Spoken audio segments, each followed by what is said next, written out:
تھا، حدیث شریف میں آتا، آسمانوں میں سوئی رکھنے کے برابر جگہ ایسی نہیں ہے جہاں پہ شیطان نے سجدہ نہ کیا ہو۔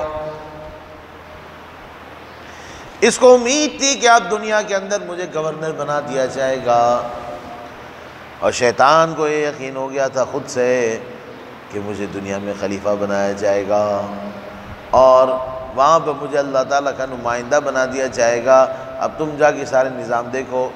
لیکن یہاں دیکھا اس نے کہ نظام الٹا ہو گیا، یہ تو خلافت آدم علیہ السلام کو مل گئی۔ اسی وجہ سے اس نے کہا قال انا خیر منہ، میں اس سے زیادہ بہتر ہوں۔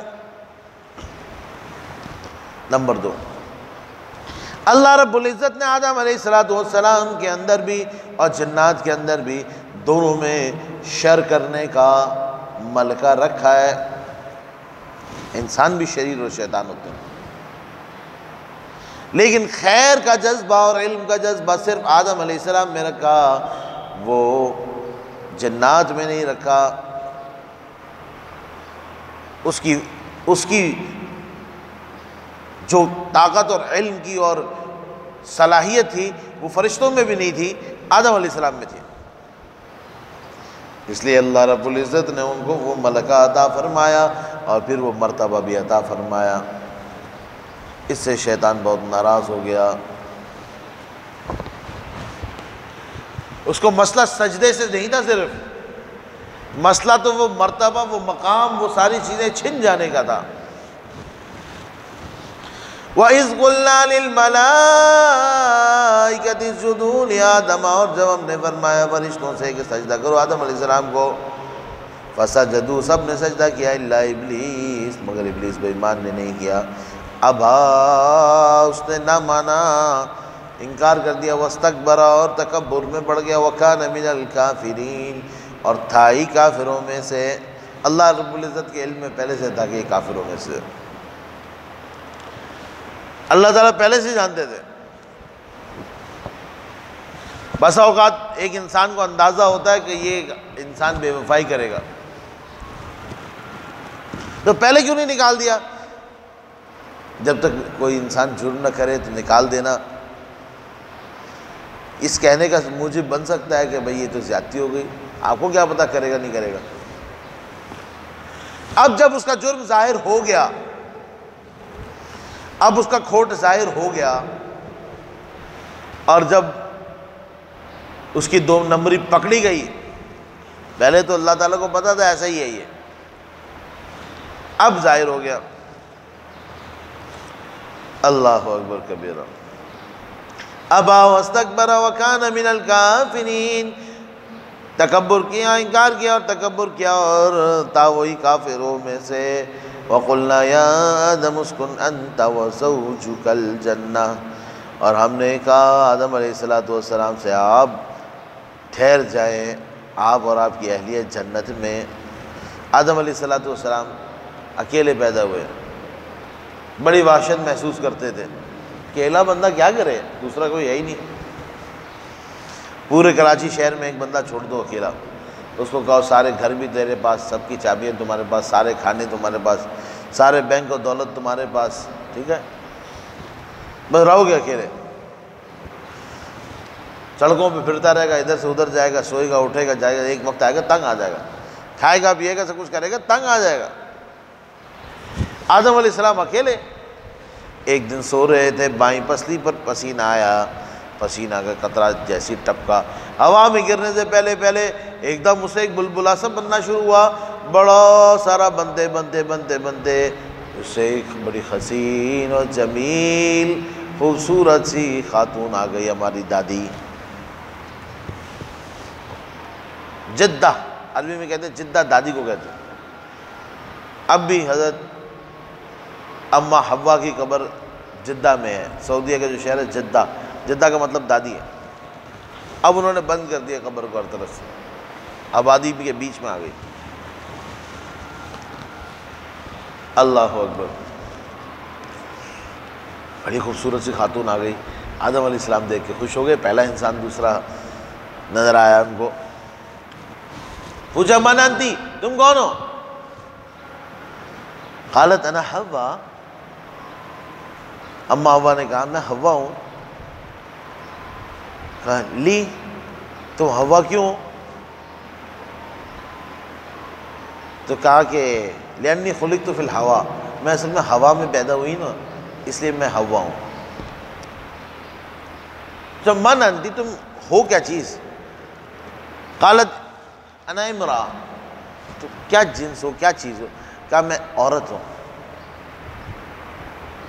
کہ لی عورت کیوں، امرأ کیوں؟ انہوں نے کہا لأنی اتکلم فی المرارہ، کہ میں کراری باتیں کرتی ہوں، دو اچھی دو کڑوی، دو صحیح باتیں دو الٹی باتیں۔ اس لیے حدیث شریف میں آتا ہے کہ جو ہے نا عورت بائیں پسلی سے پیدا ہے، اس کو زیادہ سیدھا کرنے کی کوشش مت کرنا، کوئی 50% صحیح ہوگی، کوئی 60% صحیح ہوگی، کوئی 80% صحیح ہوگی، بس باقی ٹیڑھی ہی رہے گی۔ فرمایا اس کو زیادہ سیدھا کرنے کی کوشش کرو گے تو ٹوٹ جائے گی، ٹیڑھی پسلی سے پیدا ہوئی پوری سیدھی نہیں ہوگی، بالکل سیدھی تو ایسا نہیں ہوگا۔ زیادہ سیدھا کرنے کی کوشش کرو گے تو ٹوٹ جائے گی، اور اس کا ٹوٹنا طلاق ہے، لہذا بس تھوڑا سا ٹیڑھا برداشت کرو، اس کو یہ تھوڑی ٹیڑھی رہے گی۔ اللہ اکبر۔ تو اللہ رب العزت نے آدم علیہ السلام کو اور اماں حوا کو دونوں کو پیدا فرمایا، اور فرمایا کہ وَقُلْنَا يَا آدَمُ اسْكُنْ أَنْتَ وَزَوْجُكَ الْجَنَّةَ، اور ہم نے کہا اے آدم آپ اور آپ کی اہلیہ رہیں جنت میں، وَكُلَا مِنْهَا رَغَدًا حَيْثُ شِئْتُمَا، اور کھاؤ یہاں پر جہاں سے جو دل چاہے کھاؤ، جو تمہارا دل چاہے کھاؤ، وَلَا تَقْرَبَا هَذِهِ الشَّجَرَةَ فَتَكُونَا مِنَ الظَّالِمِينَ، اور مت قریب جانا اس درخت کے، ہو جاؤ گے ظالموں میں سے ہو جاؤ گے۔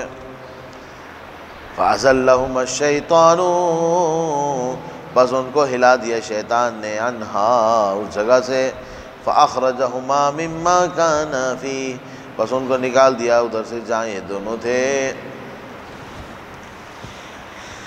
کہتے ہیں آدم علیہ السلام سے ایک دن جو ہے نا حضرت موسیٰ علیہ السلام نے کہا اے آدم، اے ہمارے جد امجد ابا جان، اللہ رب العزت نے دنیا میں کتنی ساری نعمتیں دی تھی، کھانے کی مختلف چیزیں، جو دل چاہے گا کھا لو گے، جو پینے کا پی لو گے، کوئی حکم نہیں تھا، کوئی چیز پہ پابندی نہیں تھی، ایک حکم تھا صرف، پورا گھوم پھر کے ایک حکم تھا شریعت کا۔ کیا حکم تھا؟ یہ درخت کے پاس نہیں جانا، وَلَا تَقْرَبَا هَذِهِ الشَّجَرَةَ، بس اس درخت کے پاس نہیں جانا، اگر گئے تو ظالموں میں سے ہو گئے۔ اب کہا ابا جان وہ آپ کو وہیں جانا تھا، وہی کھانا تھا آپ کو، دنیا کی نعمتیں جنت کی نعمتیں ساری وہاں موجود تھی، حکم صرف اور صرف ایک تھا، اس درخت کے پاس نہیں جانا۔ وہ کہتے ہیں کہ ایک آدمی تھا، فوج کا ڈرائیور تھا، وہ ٹرک لے کے جا رہا تھا، اور ایک صحرا سے دوسرے صحرا، ایک چھاونی سے دوسری چھاونی جانا تھا، بیچ میں بہت بڑا ریگستان تھا۔ اس ریگستان میں ایک درخت تھا،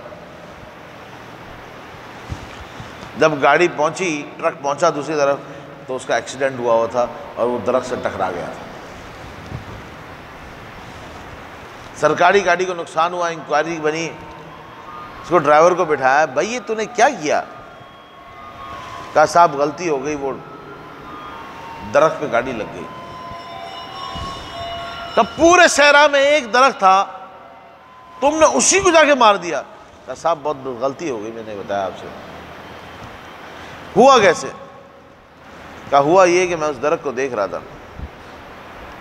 میں نے سوچا میں اس درخت کے دائیں طرف سے جاتا ہوں، پھر میں نے کہا نہیں بائیں طرف سے چلا جاتا ہوں، پھر سوچا دائیں، پھر ایک دم میں بائیں طرف مڑنے لگا، پھر میں نے کہا نہیں بائیں نہیں صحیح، دائیں صحیح تھا۔ وہ یہی سوچتے سوچتے میں فیصلہ نہیں کر پایا کہ دائیں سے جانا ہے کہ بائیں سے جانا، ٹھگ لگ گئی۔ اس لیے کہتے فیصلہ کرو، صحیح کرو غلط کرو، کوئی فیصلہ تو کر لو، سوچتے ہی بیٹھے ہوئے سوچ ہی رہے ہو. تو آدم علیہ السلام کو حضرت موسیٰ علیہ السلام نے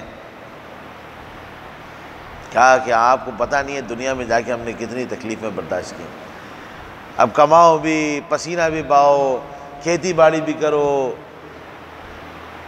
پھر وہ آئے گندم نکالو، پھر اس کو سکھاؤ، پھر اس کو پیسو، آٹا بناؤ، پھر اس کو گوندھ کے کچھ رکھو، پھر لکڑیاں جمع کرو، آگ جلاؤ، گرم ہو جائے تو پھر اس کے پیڑے بناؤ، پیڑے بنانے کے بعد اس کو لگاؤ. یہ تو ایک روٹی ملے گی خالی اتنے مشکل سے. سالن کے لیے الگ پریشانی ہے. اتنے لمبے کاموں میں پھنسا دیا ہم کو. تھوڑا سا صبر کر لیتے. ایک درخت، ایک ہی تو حکم تھا. ہمیں تو کتنے حکم دنیا کے اندر ہے، یہ کرنا ہے، یہ نہیں کرنا ہے، یہ حلال ہے، یہ حرام ہے، یہ جائز ہے، یہ ناجائز ہے، یہ صحیح ہے، یہ غلط ہے. آپ کا ایک حکم تھا، آپ نے وہی نہیں برداشت کیا. اللہ اکبر کبیر. فرماتے ہیں کہ آدم علیہ السلام نے فرمایا کہ آپ کو اللہ رب العزت نے کون سی کتاب عطا فرمائی؟ تورات. فرمایا جی. کہا تورات کو اللہ رب العزت نے آسمانوں میں کب جمع فرمایا؟ تورات کب لکھی اللہ تعالیٰ نے؟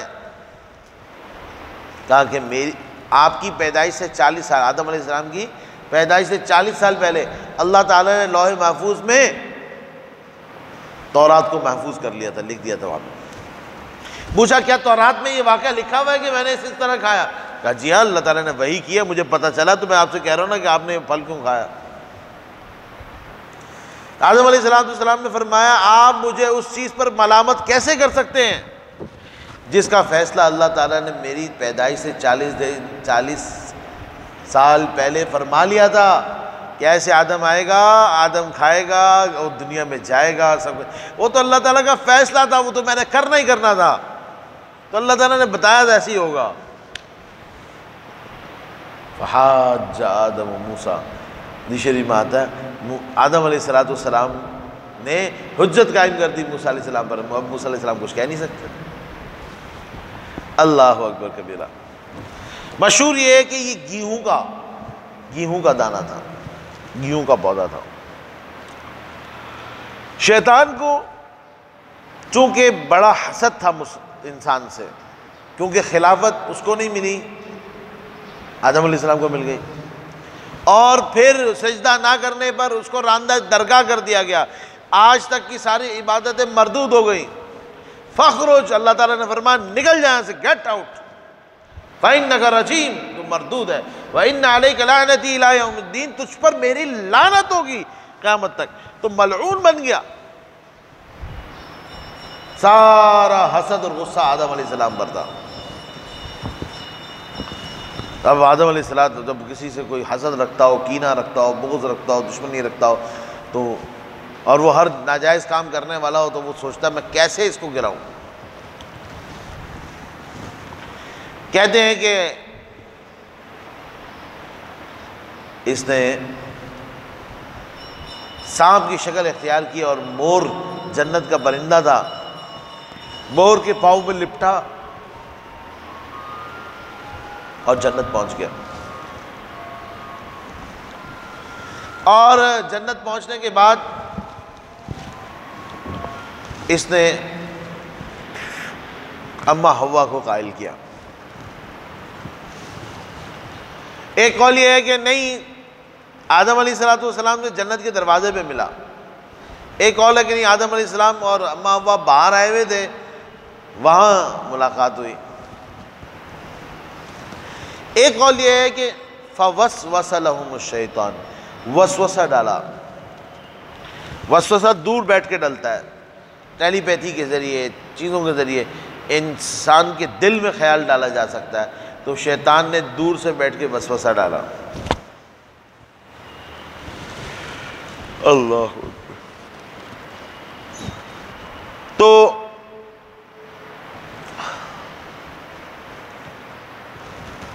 شیطان تو جنت میں نہیں آ سکتا تھا، وہ کہتے ہیں جی سانپ کی شکل میں چلا گیا، اور وہاں جا کر اس نے اپنا روپ اور شکل بدلی، اور اماں حوا سے کہا کہ آپ کو تو پتہ ہے نا آپ لوگوں کو دنیا میں بھیجنا ہے. اللہ رب العزت نے اسے اس لیے منع کیا کہ اگر یہ تم لوگ یہ استعمال کر لو گے تو پھر تم لوگ یا تو فرشتے بن جاؤ گے یا پھر ہمیشہ ہمیشہ جنت میں رہو گے۔ یہ وہ پھل ہے جس کو کھانے سے انسان جنتی بن جاتا ہے، جنت سے پھر باہر نہیں نکلتا۔ اور ایک قول یہ ہے کہ اس نے کہا کہ اصل میں نئے نئے تم لوگ پیدا ہوئے تھے، ابھی تمہارے معدے میں اتنی جان نہیں تھی۔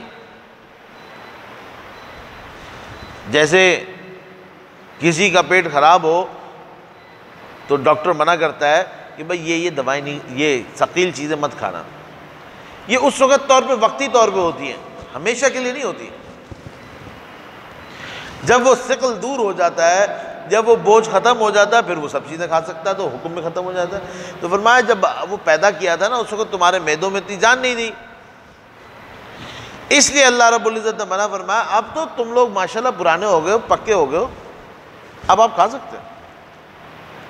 ایک تو نیک شکل میں آیا، اس نے تعویل ایسی کی، پھر فقاسمہما، اللہ کے نام کی قسمیں کھائیں، بڑی بڑی قسمیں کھائیں کہ میں تو تمہارا بڑا ناصح ہوں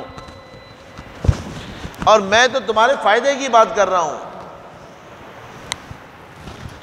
لہٰذا اللہ رب العزت کے نام پر دھوکہ کھا گئے۔ فنسی آدم، اللہ تعالیٰ فرماتے ہیں آدم علیہ السلام بھول بیٹھے، وَلَمْ نَجِدْ لَهُ عَظْمًا، وہ جان بوجھ کے ہم نے ان کے اندر عزم نہیں پایا اللہ رب العزت کی نافرمانی کا، شیطان کے دھوکے میں آ گئے۔ اللہ اکبر کبیرہ، بس ان کو ہلا دیا، فَأَزَلَّهُمَا الشَّيْطَانُ عَنْهَا، بس شیطان نے ان کو وہاں سے ان کو بہکا دیا۔ فَأَخْرَجَهُمَا مِمَّا كَانَا فِيهِ، بس ان دونوں کو وہاں سے نکال دیا جہاں وہ تھے، عزت اور راحت سے، جنت کے مزوں سے نکال دیا۔ قُلْنَا اهْبِطُوا بَعْضُكُمْ لِبَعْضٍ عَدُوٌّ، ہم نے کہا اترو یہاں سے، بعض کے دشمن ہوگے، تم ایک دوسرے کے دشمن ہوگے۔ وَلَكُمْ فِي الْأَرْضِ مُسْتَقَرٌّ، اور تمہیں زمین میں کچھ وقت ٹھہرنا ہے، وَمَتَاعٌ إِلَىٰ حِينٍ، اور فائدہ اٹھانا ہے ایک وقت تک، پھر اس کے بعد تم لوگوں نے واپس آنا ہے، واپس آخرت کے بعد اللہ تعالیٰ جنت نصیب فرمائے اور مجرمین کے لیے جہنم۔ فَتَلَقَّىٰ آدَمُ مِن رَّبِّهِ كَلِمَاتٍ فَتَابَ عَلَيْهِ، بس القاء کر دیا اللہ رب العزت نے آدم علیہ السلام کو، بس سکھا دیا آدم علیہ السلام نے اپنے رب سے سیکھ لی، آدم علیہ السلام نے اپنے رب سے کچھ باتیں، وَتَابَ عَلَيْهِ، پھر اللہ تعالیٰ سے توبہ فرمائی اور اللہ تعالیٰ کی طرف متوجہ ہوئے۔ آدم علیہ السلام بہت زیادہ شرمندہ ہو گئے۔ کہتے ہیں ایک مالک اپنے کسی ملازم کی غلطی پر سخت ناراض ہو جائے، اور مالک کے سامنے اب ملازم کچھ نہیں بول رہا، خاموشی سر جھکائے کھڑا ہے۔ مالک غصے میں پوچھتا کیوں کیا تم نے ایسا؟ خاموش کھڑا ہے، خاموش عاجزی کے ساتھ کھڑا ہے۔ مالک کو رحم آ جائے، پوچھا اچھا آئندہ تو نہیں کرو گے؟ مالک پھر اس کو معاف کرنے کے لیے خود ہی بات کرے گا، آئندہ نہیں کرنا پھر، ٹھیک ہے جی آئندہ نہیں کروں گا۔ اللہ رب العزت نے دیکھا آدم علیہ السلام بہت زیادہ نادم شرمندہ ہیں، بہت رو رہے ہیں، کہتے کئی سال تک آدم علیہ السلام روتے رہے۔ اللہ رب العزت نے ان کو معافی کے کلمات سکھائے، ربنا ظلمنا انفسنا، یہ کلمات سکھائے تھے، وَإِن لَّمْ تَغْفِرْ لَنَا وَتَرْحَمْنَا لَنَكُونَنَّ مِنَ الْخَاسِرِينَ۔ اللہ رب العزت نے ان کو توبہ کے کلمات سکھائے، فَتَابَ عَلَيْهِ، بس اللہ رب العزت کی طرف متوجہ ہوئے، إِنَّهُ هُوَ التَّوَّابُ الرَّحِيمُ، بے شک وہ بہت زیادہ توبہ قبول فرمانے والے اور مہربان ہیں۔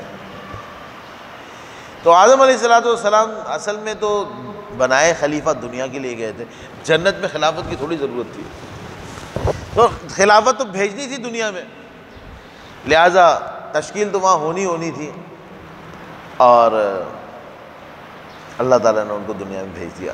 قُلْنَا اهْبِطُوا مِنْهَا جَمِيعًا، ہم نے کہا اترو تم یہاں سے سارے کے سارے کیا مطلب آدم علیہ السلام، اماں حوا اور آنے والے جتنی نسلیں سب، فَإِمَّا يَأْتِيَنَّكُم مِّنِّي هُدًى، بس جب کوئی تمہارے پاس آئے میری طرف سے ہدایت لے کر، فَمَن تَبِعَ هُدَايَ، بس جو کوئی اتباع کرے میری ہدایت کا، فَلَا خَوْفٌ عَلَيْهِمْ وَلَا هُمْ يَحْزَنُونَ، نہ اس کو خوف ہوگا نہ غم ہوگا۔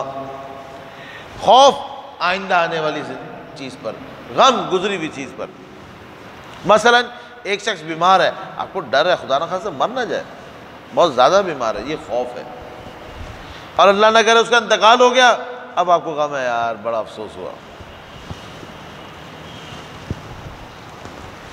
بس جو ہدایت پر عمل کرے گا اس کو انشاءاللہ آئندہ کے لیے خوف بھی نہیں ہوگا، اور گزشتہ باتوں پر غم بھی نہیں ہوگا۔ والذین کفروا وکذبوا بآیاتنا، اور وہ لوگ جنہوں نے کفر کیا اور تکذیب کی ہماری آیات کی، اولئک اصحاب النار، یہ جہنمی لوگ ہیں، ہم فیہا خالدون، ہمیشہ اس میں رہیں گے۔ اب ایک وہ قوم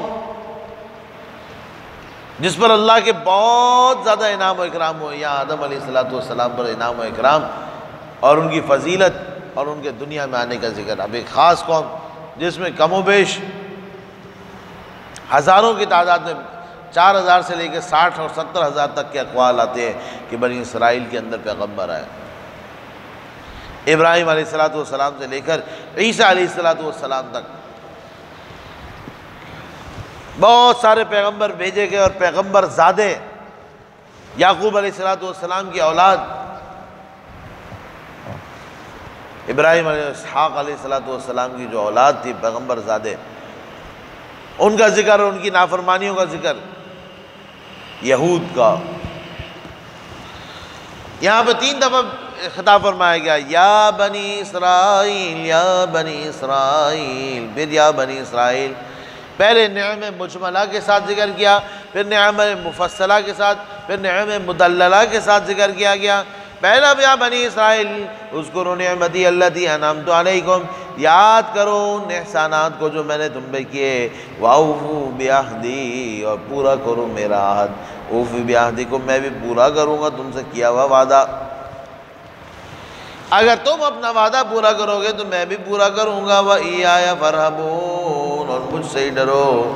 وَآمِنُوا بِمَا أَنزَلْتُ مُصَدِّقًا لِمَا مَعَكُمْ، اور ایمان لے آؤ اس وحی کے اوپر جو میں نے نازل کی ہے، مصدقا لما معکم، جو تصدیق کرنے والی اس کتاب کی جو تمہارے پاس ہے۔ ولا تکونوا اول کافر بہ، اور مت بنو پہلے کافر۔ اللہ اکبر کبیرہ۔ پہلے کافر کا کیا مطلب؟ اصل میں کفار مکہ تو جہالت اور عناد کی وجہ سے کفر کر رہے تھے، یہ لوگ جان بوجھ کر دیکھ کر کفر کر رہے تھے، سمجھ کر پہچان کے کفر کر رہے تھے۔ فرمایا تو تم لوگ تو بدترین کافر ہو۔ وَلَا تَكُونُوا أَوَّلَ كَافِرٍ بِهِ وَلَا تَشْتَرُوا بِآيَاتِي ثَمَنًا قَلِيلًا، اور نہ لو میری آیات کے اوپر تھوڑی سی قیمت بھی۔ وَإِيَّايَ فَاتَّقُونِ، اور مجھ سے ہی ڈرتے رہو۔ وَلَا تَلْبِسُوا الْحَقَّ، اور وہ قیمت دینا کیا تھا، اور وہ اشتراء بالآیات کیا تھا؟ وَلَا تَلْبِسُوا الْحَقَّ بِالْبَاطِلِ، اور مت ملاؤ، خلط ملط کرو حق کو باطل کے ساتھ۔ وَتَكْتُمُوا الْحَقَّ، اور تم چھپاتے ہو حق کو، حق کی بات کو چھپا لیتے ہو۔ وَأَنْتُمْ تَعْلَمُونَ، اور تم لوگ خوب جانتے ہو، حق کی بات کو چھپا لیتے ہو۔ ان کو پتہ تھا پیغمبر علیہ السلام برحق پیغمبر ہے، ان کو پتہ تھا آپ صلی اللہ علیہ وسلم کے اندر ساری نشانیاں موجود ہیں، اور یہ جانتے تھے یعرفونہم کما یعرفون ابناہم۔ اللہ تعالیٰ اس جگہ فرماتے ہیں اے اللہ کے رسول، آپ کو ایسے پہچانتے جیسے اپنے بچوں کو پہچانتے، بغیر کسی شک و شبہ کے۔ مانتے نہیں تھے، جانتے تھے، مانتے نہیں تھے۔ تو فرمایا کیوں حق اور باطل کے اندر تلبیس کرتے ہو، تم جانتے ہو۔ وَأَقِيمُوا الصَّلَاةَ وَآتُوا الزَّكَاةَ، بس نماز قائم کرو، زکوٰۃ دو، وَارْكَعُوا مَعَ الرَّاكِعِينَ، اور رکوع کرو رکوع کرنے والوں کے ساتھ۔ اصل میں ان کے اندر بیماریاں تھیں، حب جاہ، ہمارا بڑا مرتبہ، بڑا مقام ہے، ہم تو بہت بڑے لوگ ہیں، اور بڑے پیر ہیں، بڑے علماء ہیں، جاہ کا حب مال، مال بھی بڑا آتا تھا، تکبر تھا. یہ بیماریاں، اخلاقی بیماریاں ان کو ایمان قبول کرنے سے روک رہی تھی. جانتے ہوئے جان بوجھ کر بھی ایمان نہیں لا رہے تھے. حسد تھا، بنو اسماعیل میں کیوں آئے، بنو اسرائیل میں کیوں نہیں آئے. تکبر تھا، ہم تو پیغمبر زادے ہیں، ہماری نسلوں میں اتنے پیغمبر گزرے. کینہ تھا. تو وہ کیسے ختم ہوگا؟ وَأَقِيمُوا الصَّلَاةَ، نماز قائم کرو. نماز بدنی عبادت. وَآتُوا الزَّكَاةَ، اور زکاتیں دو، مالی عبادت. تو حب جاہ ختم ہو گیا، حب مال ختم ہو گیا. مال اللہ کے راستے میں خرچ کرو، اپنے بدن کو اللہ کے راستے میں تھکاؤ، تو وہ جو بیماری تمہارے اندر پیدا ہو گئی ہے تکبر کی، ختم ہو جائے گی. وَارْكَعُوا مَعَ الرَّاكِعِينَ، رکوع کرو رکوع کرنے والوں کے ساتھ، یعنی جماعت کے ساتھ نماز پڑھو. رکوع کرو رکوع کرنے والوں کے ساتھ. یہود کی عبادت میں رکوع نہیں تھا، مسلمانوں کے ساتھ رکوع کرو، مسلمان ہو جاؤ. وَارْكَعُوا مَعَ الرَّاكِعِينَ، اپنے اصلاح باطن کی طرف فکر مند ہو جاؤ. اپنے اندر سے تکبر اور اس حسد کو ختم کرو. اپنی جانی اور مالی اور باطنی، جانی نماز پڑھو، مالی زکوٰۃ دو، باطنی وَارْكَعُوا مَعَ الرَّاكِعِينَ، اصلاح کرو. اپنی ان تینوں چیزوں کو صحیح کرو تو تمہارے لیے حق کو قبول کرنا آسان ہو جائے گا. جو تمہارے اندر تکبر کی وجہ سے دراڑیں بڑھ گئی ہیں، حق کی طرف بڑھتے نہیں ہو، یہ تم کام کرو، صحیح ہو جاؤ گے. أَتَأْمُرُونَ النَّاسَ بِالْبِرِّ، آیا تم لوگوں کو اچھائی کا حکم کرتے ہو، وَتَنْسَوْنَ أَنفُسَكُمْ، اور بھول جاتے ہو اپنے آپ کو، وَأَنْتُمْ تَتْلُونَ الْكِتَابَ، اور تم تو پڑھتے ہو کتاب. تم لوگ تو کتابیں پڑھتے ہو. افلا تعقلون، کیا تم عقل نہیں رکھتے؟ بعض یہودی علماء نے اپنے بعض رشتہ داروں کے سوال پوچھنے پر کہ یار صحیح سے بتاؤ یہ پیغمبر صحیح ہیں؟ انہوں نے کہا ہاں بھائی پیغمبر تو بالکل صحیح ہے، واقعی میں نبی و آخر زمان یہی ہے. بس ہم مانگ نہیں سکتے، ہماری ساری مجبوریاں ہیں. بعض اپنے قریبی لوگوں کو انہوں نے بتایا کہ ہاں یہ پیغمبر ہے، اگر نجات چاہتے ہو، آخرت کی کامیابی چاہتے تو ان کا مذہب اختیار کر لو، لیکن خود نہیں مانتے تھے. اللہ تعالیٰ نے فرمایا تَأْمُرُونَ النَّاسَ بِالْبِرِّ، لوگوں کو تو اچھائی کا حکم کرتے ہو، وَتَنْسَوْنَ أَنفُسَكُمْ، خود اپنے آپ کو بھول جاتے ہو. اللہ اکبر کبیرہ. یہ سمجھتے تھے کہ اگر ہم نے کسی کو مسلمان کرا دیا، اگر ہم نے ہمارے بتانے سے کچھ لوگوں نے مسلمان کیا تو ہم بھی تو بچ جائیں گے. الدال علی الخیر کفاعلہ، کسی کو اچھائی کی طرف بھیجنے والا، بتانے والا، بلانے والا ایسا ہی ہے جیسے خود کرنے والا. تو یہ کہا کرتے تھے، سوچا کرتے تھے، اپنے ذہن میں باطل گمان بنایا کرتے تھے کہ ہم نے جو لوگوں کو اسلام کی طرف بھیج دیا تو بس ہمارے بھی نمبر مل جائیں گے، ہمیں بھی نمبر مل جائیں گے. فرمایا ایسا نہیں ہوگا. وَاسْتَعِينُوا بِالصَّبْرِ وَالصَّلَاةِ، اور مدد چاہو صبر کے ساتھ اور نماز کے ساتھ. صبر کہتے ہیں جم کے رہنا، اور نماز کے ساتھ. حب جاہ جو ان کی تھی اور حب مال جو تھی، فرمایا صبر کرو. صبر کرنے سے، تکالیف پر جم کے رہنے سے حب مال ختم ہو جائے گا. صبر نہیں ہوتا. صبر اس وقت ہوتا ہے جب تکالیف آتی ہے، آزمائشیں آتی ہیں. فرمایا صبر کرو تو یہ حب مال ختم ہوگا، اور صلات سے حب جاہ اور جسمانی جو ساری جسے کہتے ہیں کسب ہے وہ نکل جائیں گے، عبودیت آ جائے گی. وَإِنَّهَا لَكَبِيرَةٌ إِلَّا عَلَى الْخَاشِعِينَ، اور یہ کام بہت بھاری ہے مگر اللہ سے ڈرنے والوں کے لیے. اللہ رب العزت سے ڈرنے والوں کے لیے صبر کرنا اور نماز پڑھنا کچھ بھی مشکل نہیں ہے۔ صبر اگر کسی تکلیف پر ہو تو وہ برداشت صبر ہے، اور نیکی پر صبر کرنا، عبادت پہ صبر کرنا، جم کے رہنا ہے، مضبوطی سے قائم رہنا اپنے مشن پہ، نماز پابندی سے، عبادات پابندی سے، اس کو بھی صبر کہتے ہیں۔ الذین یظنون انہم ملاقو ربہم، وہ لوگ جن کو یقین ہے کہ وہ ملاقات کرنے والے اپنے رب سے، وانہم الیہ راجعون، اور وہ جن کو یقین ہے کہ انہوں نے اپنے رب کی طرف لوٹنا ہے۔ اب دوسری دفعہ نعم مفصلہ کے ساتھ ذکر ہو رہا ہے، یا بنی اسرائیل اذکروا نعمتی التی انعمت علیکم، اے بنی اسرائیل یاد کرو ان نعمتوں کو جو میں نے تم پر کی، وانی فضلتکم علی العالمین، اور میں نے تمہیں بڑائی دی اور میں نے تمہیں بلندی دی سارے جان والوں پر۔ جب یہ لوگ صحیح تھے اور اپنے زمانے میں درست تھے تو ساری دنیا سے افضل تھے، لیکن جب انہوں نے نبی آخر زمان اور قرآن کریم کی مخالفت کی تو پھر یہ فضیلت چھن گئی ان سے، اور اسلام اور مسلمانوں کو دے دی گئی کہ اب فضیلت چاہیے تو اب رسول اللہ صلی اللہ علیہ وسلم کا دامن تھامنا ہوگا، اور ان کا جو دامن تھامے گا، کنتم خیر امۃ اخرجت للناس، یہ فضیلت اسی وقت مل سکے گی تمہیں جب رسول اللہ صلی اللہ علیہ وسلم کے امتی بن جاؤ گے۔ اور اب فضیلت کا معیار رسول اللہ صلی اللہ علیہ وسلم اور ان کی امت ہے، کنتم خیر امۃ، تم بہترین امت ہو، اخرجت للناس، لوگوں کے لیے نکالے گئے ہو۔ اللہ اکبر کبیر، اللہ اکبر کبیر۔ واتقوا یوما، اور ڈرو اس دن سے، لا تجزی نفس عن نفس شیئا،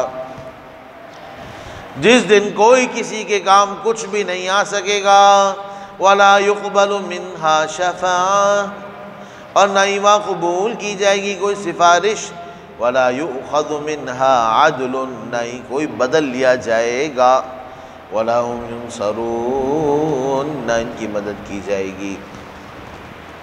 دنیا میں کوئی مضبوط اپنے کسی شخص کو چھڑانے کے لیے 4 قسم کے کام کرتا ہے۔